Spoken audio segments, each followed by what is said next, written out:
عليكم. أكد وزير العمل والتشغيل والضمان الاجتماعي يوسف شرفة اليوم بالجزائر العاصمة على استحالة الرجوع في الوقت الحالي إلى العمل بنظام تقاعد نسبي ودون شرط السن، بالنظر لتهور التوازنات المالية للصندوق الوطني للتقاعد.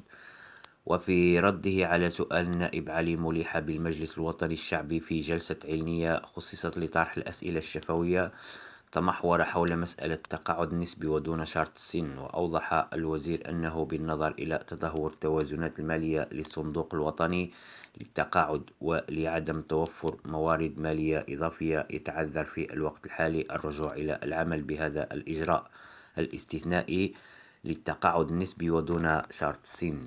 ولدى تطرقه إلى الوضعية المالية للصندوق، أشار الوزير إلى انخفاض عدد المشاركين، مبرزا أن الصندوق الوطني للتقاعد يسجل 1.92 مشتركا مقابل متقاعد واحد، في حين أن التوازن المالي للصندوق يتطلب 5 مشتركين مقابل متقاعد واحد. والسلام عليكم.